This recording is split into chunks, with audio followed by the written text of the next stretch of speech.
У эфіры праграма «Аб'ектыўна», у якой мы фокусируем аб'ектыў нашай тэлекамеры на актуальнай праблеме, што знаходзіцца на кантролі ўладаў, спрабуем аб'ектыўна ў ёй разабрацца. Жывёладоўчая галіна – адна з найбольш перспектыўных у сельскагаспадарчай вытворчасці Віцебшчыны. У вобласці ў ёй заняты больш за 14 тысяч работнікаў. Як аплочваецца іх нялёгкая праца, дзе і як рыхтуюць кадры для гэтай галіны, ці адчуваюць гаспадаркі дэфіцыт такіх спецыялістаў? Паспрабуем разабрацца аб'ектыўна. Праца жывёлавода складаная і напружаная. Не кожны чалавек здольны прызвычаіцца да такіх умоў.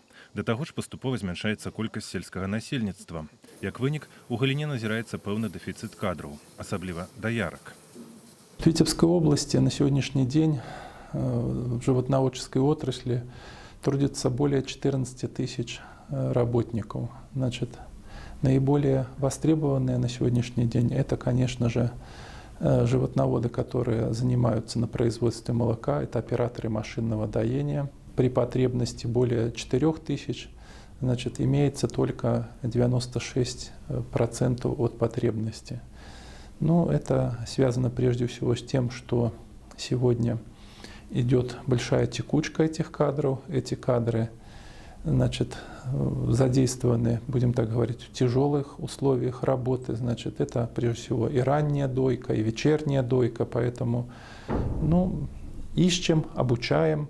Наиболее востребованные и постоянно дефицит у нас ощущается. Это там, где как бы, ну, меньше сельское население. Это Прасловский район, Бешенковичский район, Докшицкий район, Ушачский район, Шумилинский. Ну, эти районы из года в год у нас ощущают дефицит в животноводческих кадрах. Малаэфектыўныя састарэлыя жывёлагадоўчыя аб'екты прыходзіцца расфарміроўваць. Летась у вобласці з-за нізкіх надояў закрыты 14 фермаў. У той жа час узводзяцца сучасныя малочна-таварныя комплексы з высокай ступенню аўтаматызацыі, абслугоўванне якіх значна менш працаёмкае. Новые фермы, которые строятся, конечно, они уже высокотехнологические. И, конечно, они максимально исключают ручной труд, максимально механизировано все, и, соответственно, нет необходимости в таком количестве доярок. И если брать фермы, которые оборудованы доильными залами, то при доении 800 коров необходимо только 4 оператора машинного доения. Если брать по молокопроводу, то тут, конечно, до 16 человек таких надо. Поэтому, конечно же, тут кадры должны быть уже более подготовлены, чем мы занимаемся в наших лицеях. Современные молочно-товарные фермы, оборудованные, роботизированные, они не требуют присутствия оператора машинного доения. Там у нас работают мехатроники, которые уже имеют в основном высшее образование. Они вообще на то поголовье практически на 8 роботов требуется только один мехатроник. Поэтому тут полностью исключен ручной тяжелый труд и полностью доением, подготовкой животных к доению занимается робот. Поэтому, конечно, будущее за такими фермами, которые, самое главное, имеют уже возможность людям работать в совершенно новых условиях. Привлекательность на таких фермах работы еще в том, что, конечно, там совершенно другие надои молока и, соответственно, совершенно другие заработные платы. Затраты на строительство, прежде всего на оборудование, достаточно высокие. Строительство данных ферм, окупаемость планируется примерно на 20 лет. Но сегодня при нормальной работе, при нормальной продуктивности животных можно срок окупаемости сократить практически в 2 раза. Сегодня есть яркие примеры по ферме, роботизированной в хозяйстве Новоселки Лучай-Поставского района, которые в течение 6 лет практически окупили все затраты на строительство, благодаря тому, что животные, значит, дают высокую продуктивность, и практически при роботизированном доении молоко реализуется только сортом экстра, поэтому есть возможность более раннего окупаемости данных ферм.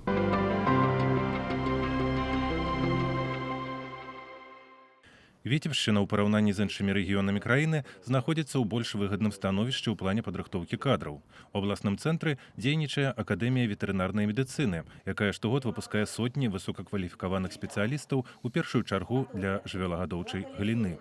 Академия ветеринарной медицины подготавливает по двум основным специальностям.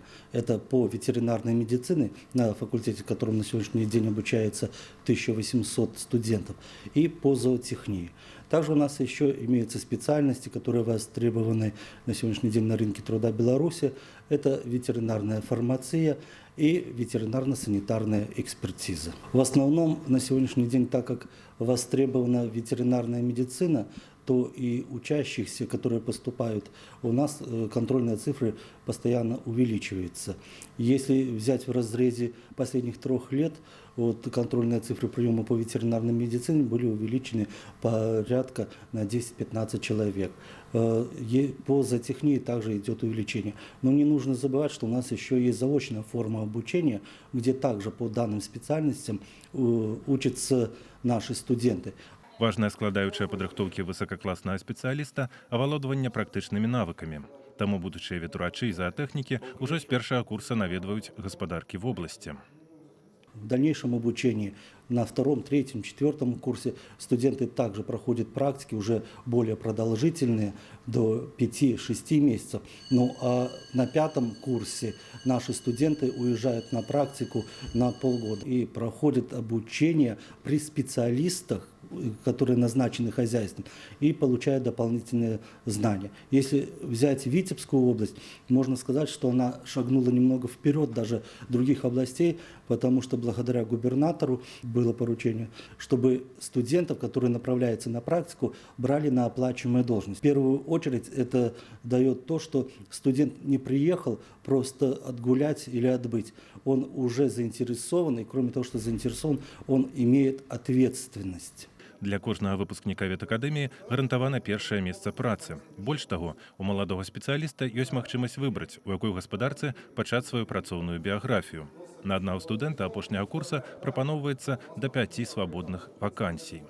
А сельскохозяйственные предприятия на сегодняшний день по основным данным специальностям, как ветеринарная медицина и зоотехния, представляют на одного человека до 3, а иногда доходит до 5 мест. То есть наш студент не обижен в этом плане, всегда имеется первое рабочее место, которое государство может обеспечить. Что касается Витебской области, то сельскохозяйственные предприятия Витебской области всегда обеспечиваются в должном порядке и 100% по заявке. Вот мы уже провели анализ, когда идет распределение, если студенты раньше хотели уехать в свой регион, даже взять год-два назад, то есть откуда они выходцы со своей местности, то на сегодняшний день многие уже проявляют и даже, можно сказать, ищут те предприятия в Витебской области, потому что дана реклама, дана информация всем, что в Витебском регионе отслеживается заработная плата на высшем уровне и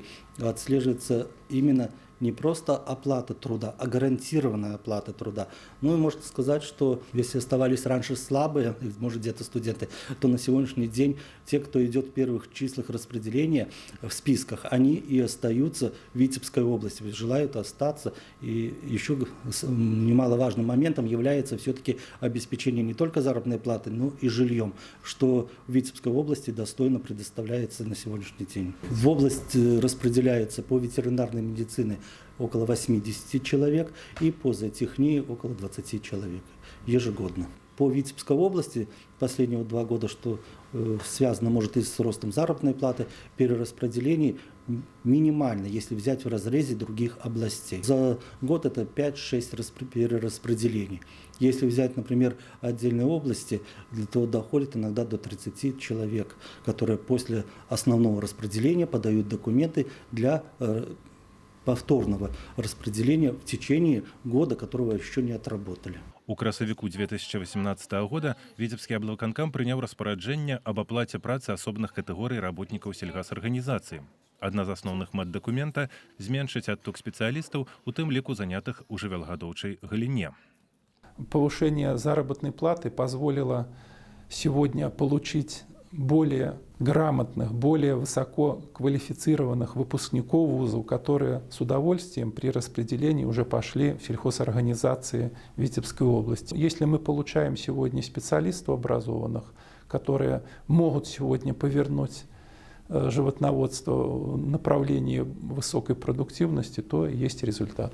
При прибытии молодых специалистов в сельхозорганизации необходимо создать им нормальные условия проживания, нормальные условия сегодня для того, чтобы после работы он мог прийти домой, отдохнуть.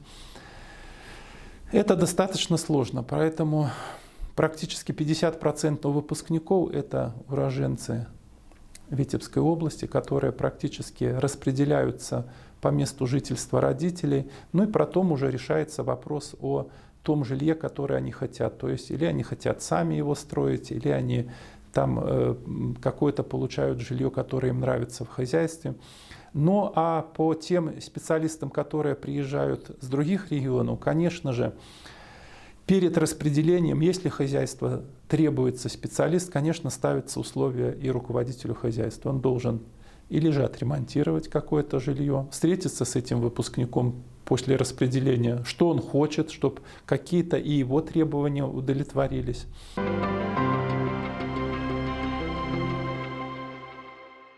У Акадэміі ветэрынарнай медыцыны ў апошнія гады сістэмна адсочваюць далейшы лёс сваіх выпускнікоў, праводзяць апытанні сярод маладых спецыялістаў.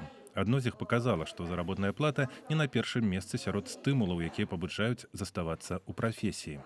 Мы создали базу данных при факультете международных связей и довузовской подготовки. И в данной базе мы отслеживаем места востребованные, которые еще, может, ищут наши студенты, а также отслеживаем судьбу, кто как устроился, кто какую заработную плату.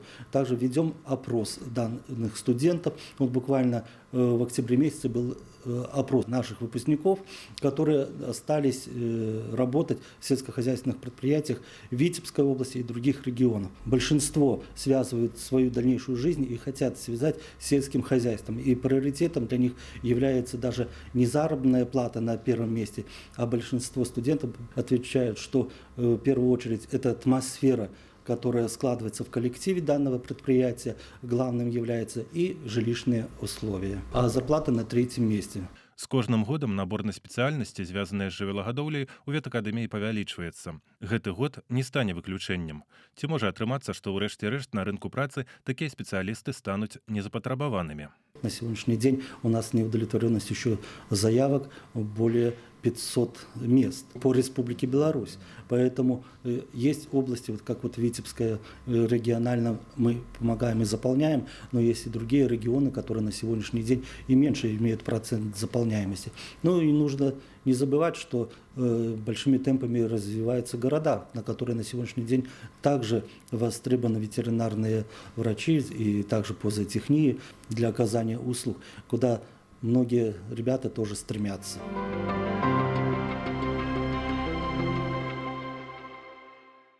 У наступным выпуску перадачы мы працягнем гэтую тэму і раскажам, як працуецца маладым спецыялістам жывёлагадоўчай галіны ў гаспадарках вобласці. Магчыма, у вас ёсць свая цікавая гісторыя працаўладкавання і далейшай работы ў гэтай сферы, і вы згодны расказаць аб ёй тэлегледачам. Дасылайце інфармацыю на наш электронны адрас prapanova@vtv.by і зможаце стаць героем нашай наступнай перадачы. Па гэтым жа адрасе мы прымаем вашы звароты і па іншых пытаннях, а таксама прапановы па тэмах, якія вас хвалююць. Нагадаем, што на сайце тэлерадыёкампаніі «Витебск» vtv.by размешчаны розныя пытанні, а таксама выпускі папярэдніх перадач. Гэта была праграма «Аб'ектыўна», у якой мы спрабуем разабрацца ў праблеме аб'ектыўна. Бывайце здаровыя!